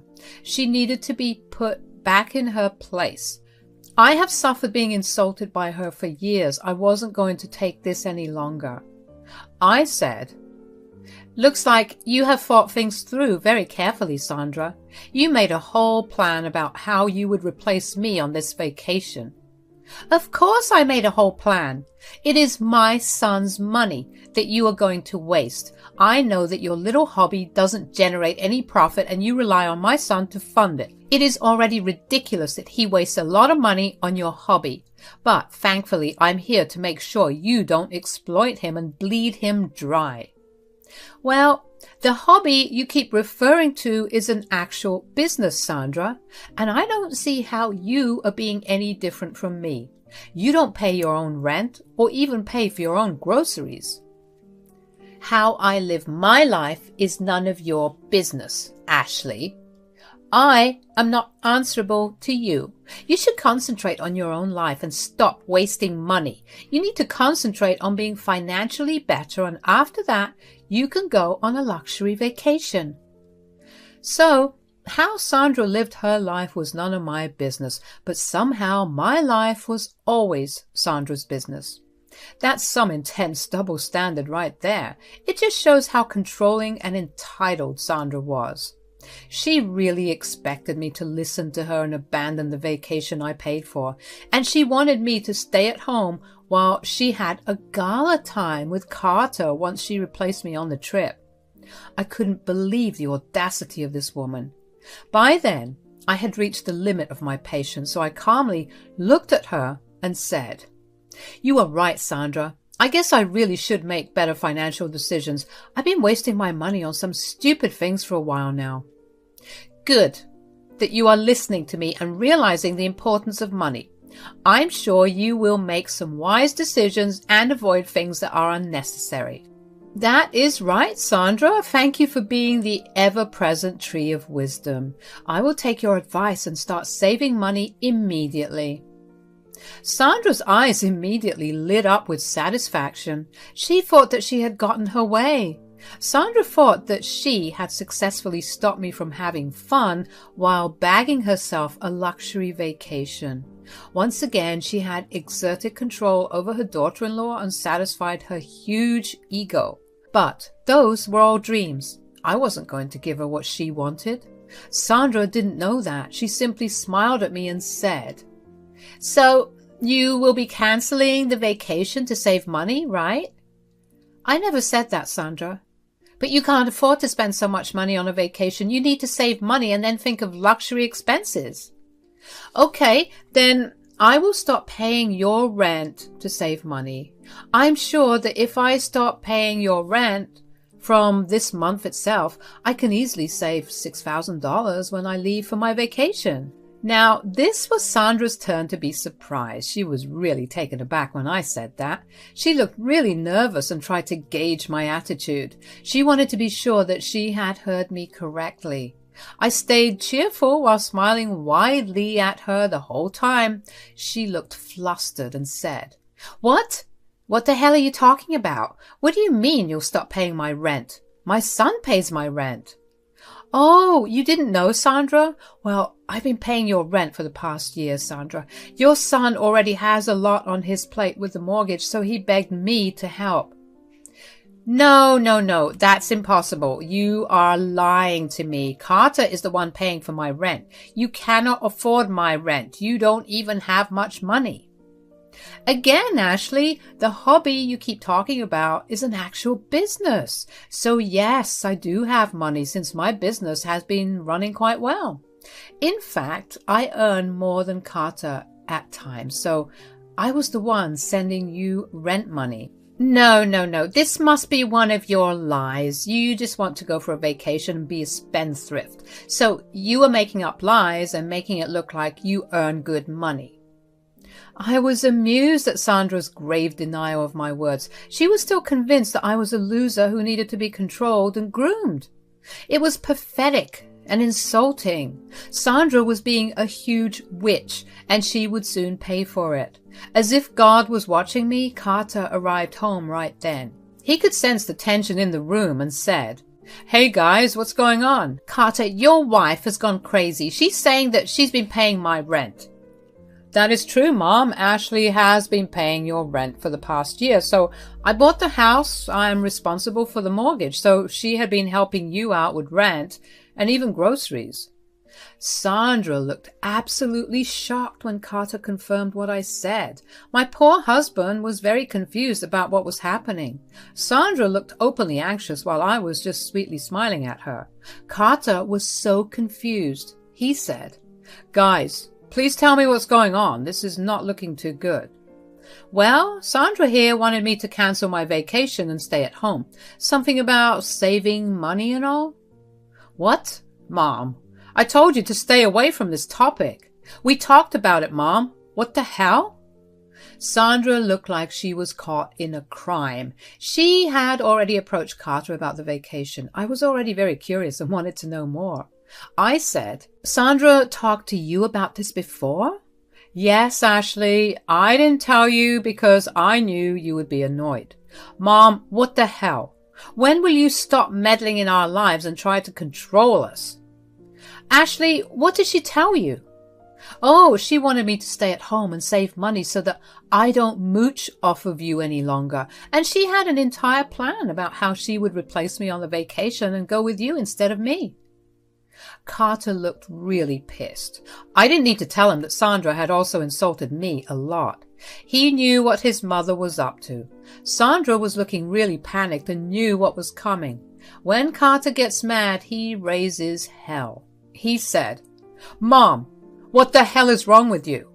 When will you freaking stop demeaning my wife? I told you to stay away from my family matters." "Carter, you don't understand. I am family.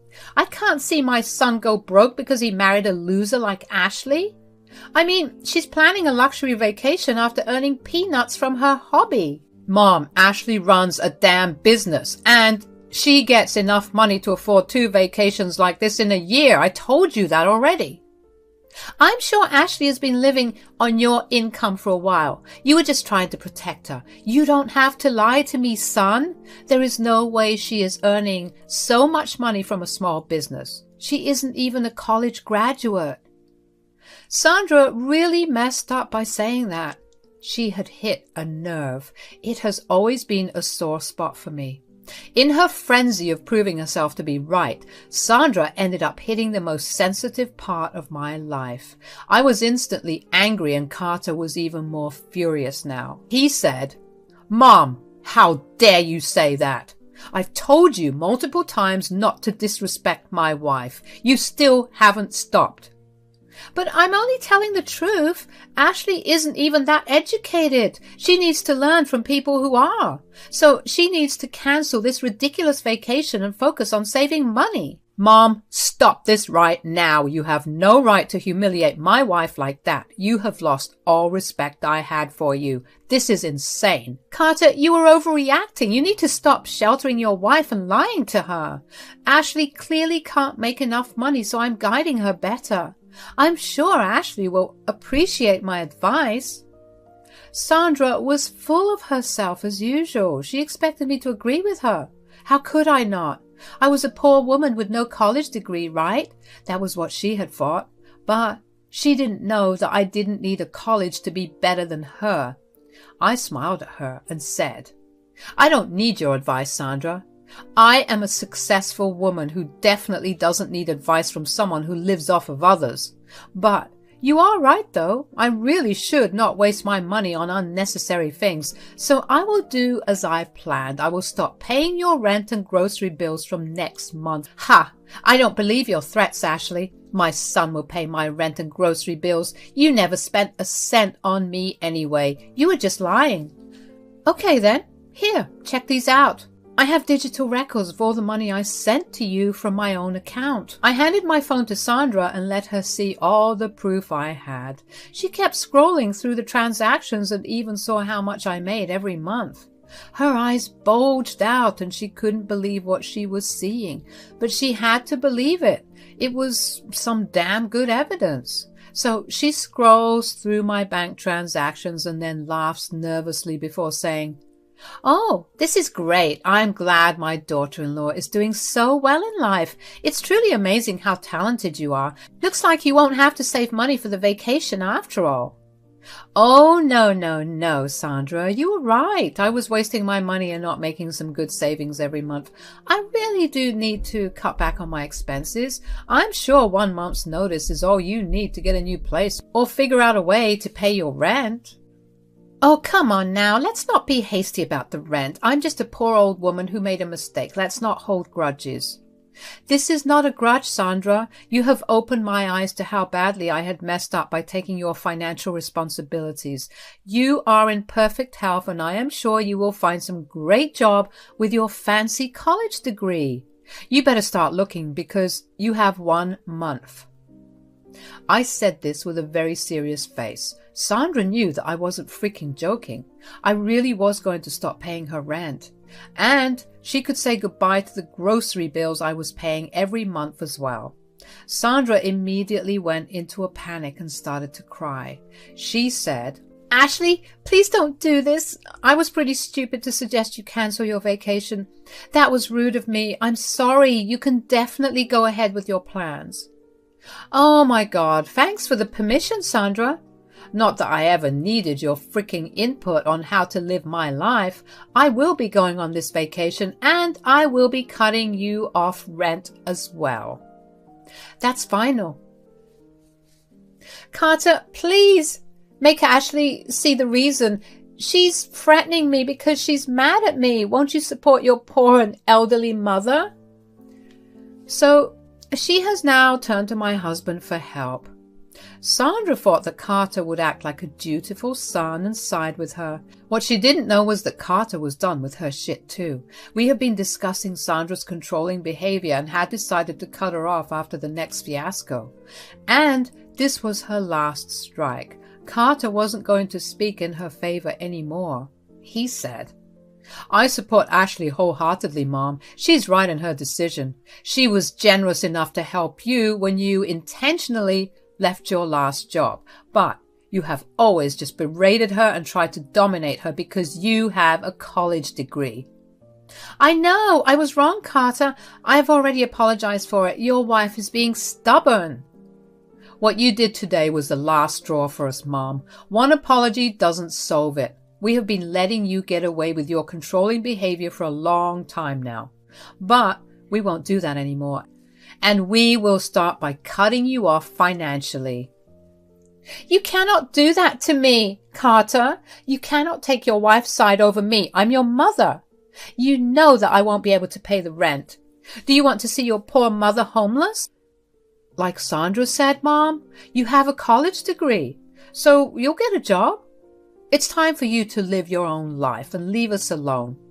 I guess you should take your own advice and start saving money now. Sandra was pretty upset when we presented a united front. She tried to argue with us, but finally left after we kicked her out. Carter and I talked about our next steps and decided that we indeed wanted to cut her off financially. Carter wasn't in the position to help his mom anyway. As for me, we both agreed that I wasn't wasting my money on someone who didn't deserve it. So we made the final decision and were pretty happy with it. Now, Sandra was under the impression that we were only mad at us. She was so confident of her power over us that she refused to contact or apologize to us again. But as the month passed and she still didn't get her rent money, she started to panic again. She showed up at our house and made a big scene of begging for our forgiveness. She said, "Ashley, please, I'm sorry. I promise to stick to my own business from now on. Please don't cut me off financially like this." "The decision has already been made, Sandra. Your new resolution will not change it in any way." But I will lose my apartment, Ashley. Where will I go? I'll be homeless. I barely have money for food." "You should have thought about that before trying to humiliate me and control my life. If you don't have money, you can get a job. You are not my problem anymore." "Carter, will you not support your mom even a little? I'm telling you that I'm willing to change." "I talked to you about these things, Mom. You never listened to me. We have already given you too many chances. Now, from experience, I can tell that you won't change. It's best if we have some distance between us too. Ashley and I are going low contact with you for now. If you do anything more stupid, we will cut off contact as well. Just to be clear, Sandra, even if we ever reconcile, you will never get financial help from us again. And don't bother waiting on rent money. I have already used it up to upgrade our suites and book some extra activities for our vacation. See, I did save money and made my vacation even better. Thanks for the advice, Sandra." Sandra started to cry again once we were done talking. The last thing I said to her must have hammered home that she really had messed up her perfect life all by herself. She kept begging and pleading with us for mercy, but we didn't show her any. She finally left when she saw that we weren't even paying attention to her anymore. After that, she kept harassing us on our phones and social media. That was when we both blocked her for good. 3 months later, we went on the vacation we had planned so diligently. I was so happy to finally treat my husband to a luxury vacation on my own dime. Carter was super happy and promised to make it up to me. He didn't have to, though, because I found out that he had added me to his house deed. It was a pleasant surprise, and I didn't know what to say. Carter simply said that he did it because it felt right. He finally understood that he was holding back a lot due to the insecurities that his mother drilled into him.